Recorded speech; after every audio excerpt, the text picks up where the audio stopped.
telling people the story, people was like, people started just like you just had this big aha moment.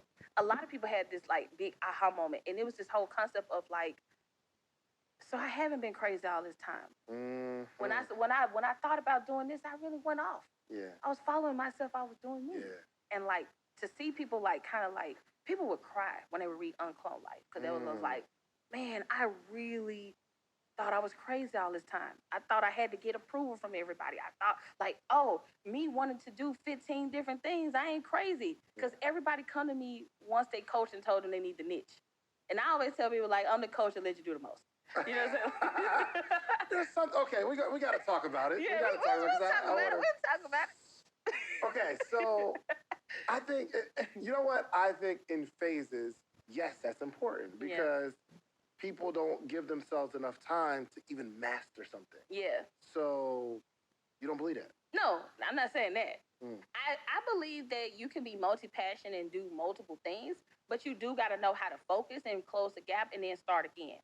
Most people are trying to start everything at one time, and then that's when you get chaos, and then that's when you see people in the program saying, I sell socks, water, coaching, consulting. Right. I'm a wrestler. I'm like, bro.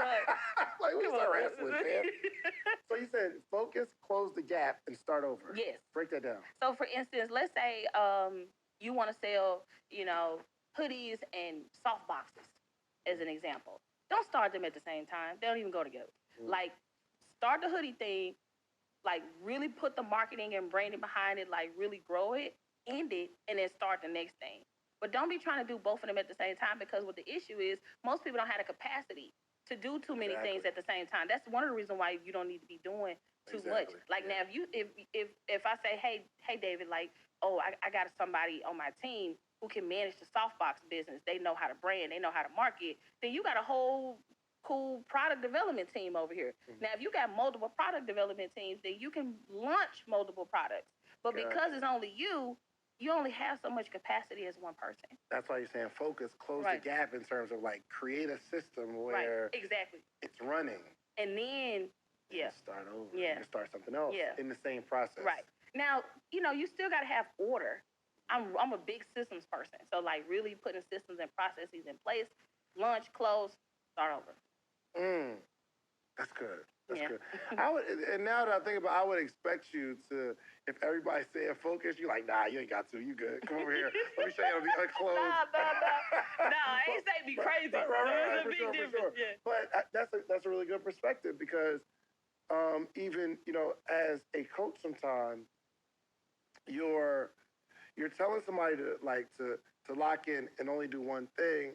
And what can set in is a feeling of I'm not going to be able to freely be who I am. But you know what? Okay, so when you say lock in and do one thing, what is happening? Because I'm a creative. Like what happens in your brain is that I can't do other things.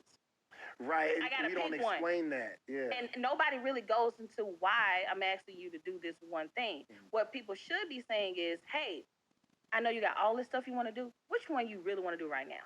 We're not saying you're going to be able to do the other things, but what's the one you really want to do right now? And like help them make the decision to get them to the one thing that's going to set them up to free them up to do the other things. You know what I mean? Which is why understanding marketing is so important. Because if you get it together and understand how to launch it, you can use the same formula. Do it. That's what I tell people. When you master marketing, you'll never be broke a day in your life. Period. Actually, I'm mad that I don't have enough time because I'm just like, man, I need to go back and revitalize the juicing business because now we know marketing. Let's do the magazine again. Let's pop up a photography studio. I know the stuff now. Back then, I didn't know. So, okay, let's go through some coaching in terms of taking a product. Right. So I have a t-shirt brand.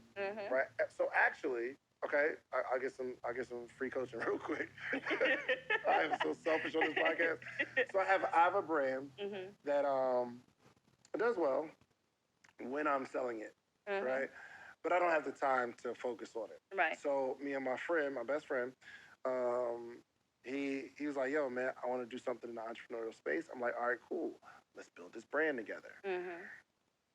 What should we do? We have a website. Do you have a marketing plan? No. Let's go back to that part. Okay, let's go. A lot of people skip the marketing plan. That's why with my most recent book. The reason that people skip the marketing plan because they think the idea is enough. The idea by itself ain't nothing. You know, even if it's in the world, because people be like, oh, I went to China and got all of these inventory. I'm on it popping. Everybody, all of the money should just be rolling in. Right. I'm like, nah, dog. Right. No, it doesn't work like that. Right. So the first thing I would tell people is to create their marketing plan.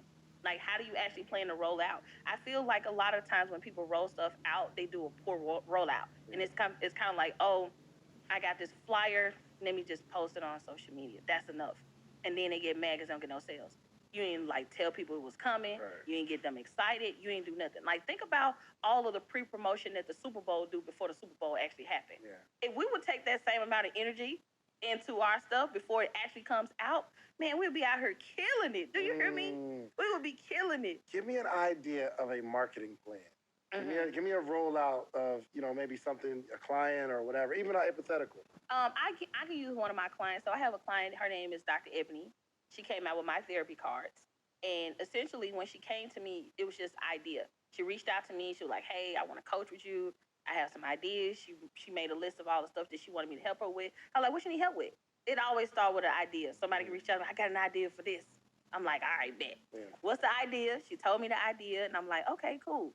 So she's going through her thing. I'm like, I can help you with that. One thing I don't do, I don't touch stuff I'm not passionate about or I know I can't help you with. Good, you know what I mean? So she's telling me all of the stuff she wants, and she said, I want to do my therapy cards. And I did. When she told me that at that time, I knew it was going to be a hit. That's hard. Yeah, because at the time, there was no therapists who were making tools for people at home. Right. You know what I mean? Wow. So when was this? This was we are in, she became a client. This was like 2019. Okay. 2019 when she became a client, but she launched it in 2020. Gotcha. Yeah, so we did a VIP day. We planned out her lunch. This is where we're going to go to get the card decks.